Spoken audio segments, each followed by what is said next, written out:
Capítulo 17, a igreja foi colocada aqui, a igreja foi colocada no meio de um sistema caído, de um sistema marcado pelo pecado.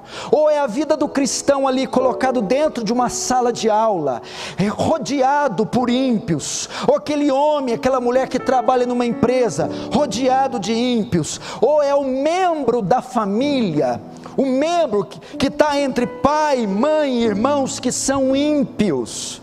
Essa é a figura do cristão inserido no meio da sociedade ímpia, ou da igreja inserida no meio da sociedade ímpia. E o texto sugere que Naamã, que a família de Naamã estava passando uma crise terrível, e a crise era por causa da lepra, porque ele estava desesperado. A menina notou que ele estava procurando cura, e aquilo estava abalando o relacionamento, o lar, a casa. A crise vinha em razão da lepra. Assim também, o nosso mundo está em crise, está em conflito, está em colapso. A lepra aqui não precisa ser muito inteligente, ela é um tipo do pecado. Ele é um tipo do pecado que consome, que corrói, que consome, que destrói relações, que enferma, que adoece. E diferente de Naamã, o mundo está em crise, não por causa da lepra, mas por causa do pecado. O pecado tem feito essa sociedade caminhar ladeira abaixo. O pecado tem feito essa sociedade entrar em colapso. Essa sociedade entra em conflito. Números e dados e estatísticas crescem a cada vez mais de roubos, furtos, assassinatos, leis terríveis sendo assinadas, um caos moral varre toda essa sociedade. Ela está em crise. Qual é a causa? É o pecado. O pecado trouxe isso, corrompeu o homem, corrompeu a mente do homem. A Bíblia diz em Romanos 1, por eles terem abandonado o conhecimento de Deus e adorado mais a criatura do que o Criador, Deus os entregou um sentimento reprovável, um sentimento perverso, para fazer coisas reprováveis. O juízo de Deus é entregar, tirar os freios da sociedade e deixar que ela se destrua por causa do pecado. O pecado que causa esse distúrbio, meu irmão. Quando você vê essas propagandas políticas, esses absurdos, dessa gente defendendo assassinato de inocentes, casamentos de pessoas do mesmo sexo, essas atrocidades, essa maldade sem precedente. Você vê a crise que nós estamos, a crise nos poderes, a crise financeira, todas essas crises, a crise moral, crise familiar, em razão do quê? O pecado. O pecado trouxe essa crise. E o texto diz que ela era a única temente a Deus ali. Os outros todos eram pagãos, eram ímpios. Ela é o único crente. Veja o verso 3. Disse ela à sua senhora: tomara o meu senhor estivesse diante do profeta que está em Samaria. O que é isso que ela está dizendo? Ah, se vocês conhecessem o profeta como eu conheço. Naamã ali é o tipo de Deus, de Cristo. Ele com isso está querendo dizer: eu aqui dentro sou a única que conhece a Deus, sou a única salva, a única convertida. Ah, se vocês conhecessem a Deus como eu conheço. Essa menina era a única cristã, a única crente, ela estava sozinha ali. Talvez é o seu quadro, você é o único crente na tua casa, o único crente na sua sala de aula, o único crente no seu trabalho, o único crente no seu contexto. É assim, a igreja é minoria nesse mundo. Nós estamos rodeados de paganismo, de gente que não conhece a Deus. Eles não conhecem a Deus. E nesse sentido, muitos de nós estamos sozinhos. Pode ser você como indivíduo na sua sala de aula, ou a igreja como instituição nesse mundo. Ela é rejeitada, ela é solapada, ela é discriminada, ela é criticada, ela é perseguida, ela é ultrajada, ela é zombada. Não contamos com muitos apoios, com muita gente. Então essa menina estava colocada nesse contexto.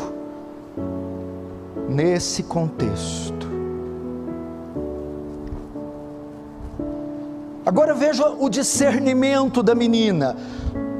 O texto diz ainda no verso 3: disse ela a sua senhora: tomara o meu senhor estivesse diante do profeta que está em Samaria, e ele o restauraria da sua lepra. Imagina a mulher de Naamã: lepra? Como é que você sabe que ele tem lepra? Como é que você viu isso? Como é que você sabe que estamos em crise? Notem, a menina tinha acesso ao que estava acontecendo. Ela sabia da gravidade. Veja só, nós somos os únicos que sabemos da gravidade do que está acontecendo nesse mundo. Nós somos os únicos que sabem da gravidade, o que está acontecendo com aquele indivíduo sem Deus. Eles não sabiam. Para ele é só uma doença. Para ela, a lepra era o quê?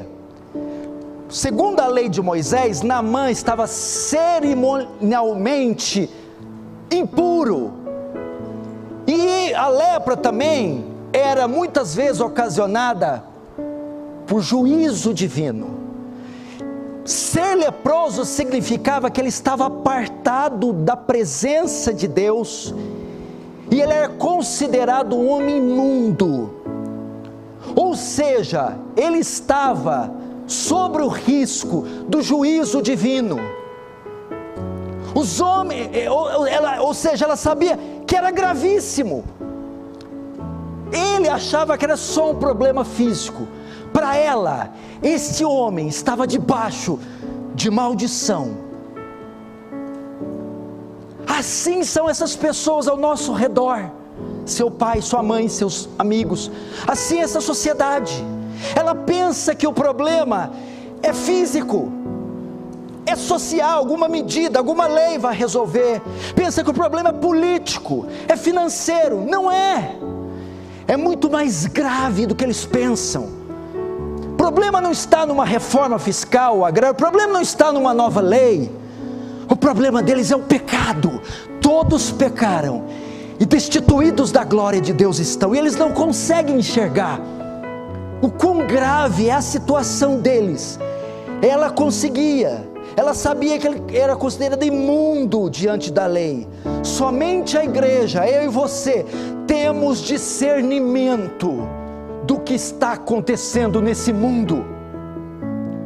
Somente eu e você temos discernimento, a gravidade da doença que o seu pai ímpio, sua mãe ímpia, seus filhos ímpios, seus irmãos têm. Do céu se manifesta a ira de Deus contra a impiedade. O salário do pecado é a morte. Eles estão debaixo de maldição. Eles estão debaixo da condenação eterna. Esse é o estado deles. A questão não é se o Brasil vai ter um melhor salário mínimo ou não, se vai ter um governo de viés direita ou de esquerda. A questão é que a nação está debaixo do juízo divino. Tudo que está acontecendo na esfera política tem reflexos apenas nessa vida. O problema do homem não está nessa vida, é para além dessa vida. O problema é a alma. E nós temos que discernir isso. O seu pai não sabe o risco que ele corre, a sua mãe não sabe o risco, seus irmãos, esses senadores e deputados, esses governantes, essas nações pagãs, esse multidão de jovens perdidos, não sabem o que espera. O problema deles não é isso, não é econômico, político, social, civil. é espiritual. Eles estão manchados com o pecado, eles estão sob a maldição divina, e logo logo o Cordeiro virá julgar esse mundo. A menina sabia que aquilo era maldição divina, e que era o pecado, e ela estava inserida ali. Assim é a igreja. Você, seja em casa, seja no trabalho, seja na faculdade, você foi colocado ali, e está rodeado de ignorância, de escuridão e de maldição, e só você consegue discernir o que está acontecendo ali. Como lidar com essa situação? Como contribuir para a restauração da nossa família, dos nossos amigos? Como trazer solução para a lepra, uma vez que é incurável? Como? Qual é nosso papel, a nossa missão, como igreja inserida nessa sociedade caída?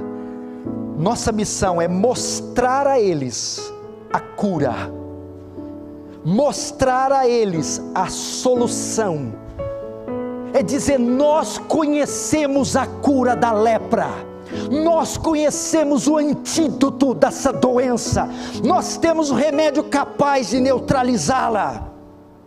Foi exatamente o que a menina fez. Olha o verso 3.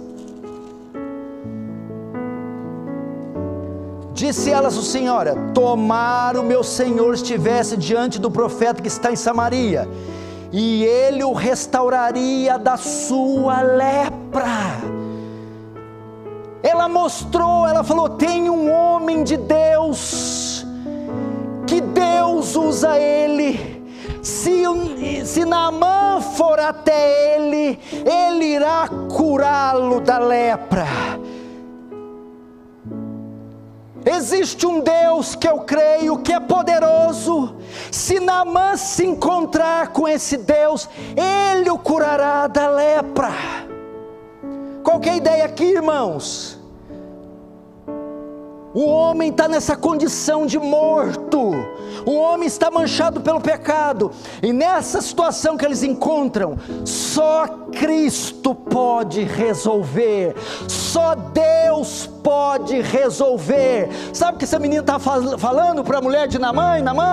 Ela estava pregando o Evangelho, ela estava anunciando uma boa nova de salvação para Naamã, a esperança para você, a saída para você. Aí onde está? Se encontra lá no profeta Eliseu, Cristo. Nós devemos mostrar a solução. Como? Pregando o Evangelho. É só o Evangelho que pode salvar. Então o que o seu pai precisa, se você é o único cristão ali, é do Evangelho. Pregue o Evangelho. O que os amigos de escola precisam é do Evangelho. Pregue o Evangelho.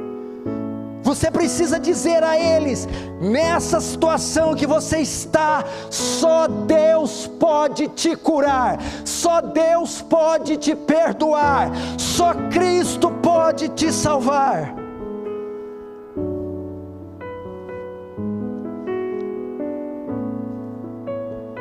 Quem é detentora do Evangelho? A igreja. Quem tem a cura para o pecado? A igreja, o cristão. Então essa é a nossa missão no meio dessa sociedade, propagar a ela, uma vez que ela está enferma, a cura. Ah, se o meu Senhor estivesse diante do profeta, ela trouxe a solução. É o nosso dever dizer para eles: não adianta tratamento psicoterapêutico, não adianta mais droga, mais sexo, mais álcool, não adianta mais terapia. Seu problema é o pecado, e só Deus pode te perdoar. Pai, mãe, irmãos, amigos, Cristo morreu na cruz, se fazendo pecado em seu lugar, e ordena que você se arrependa e creia. De outra sorte você está perdido. É isso que você tem que fazer. Detalhe, ela tinha certeza que se ele fosse lá, Deus o curaria. Porque olha a última frase: tomara meu Senhor estivesse diante do profeta, e ele o restauraria da sua lepra. A menina não diz, bom, deixa ele lá, quem sabe, vai que dá certo. Ela tinha convicção que se Naamã se encontrasse com Eliseu, ele seria instantaneamente curado. Veja a fé dessa menina.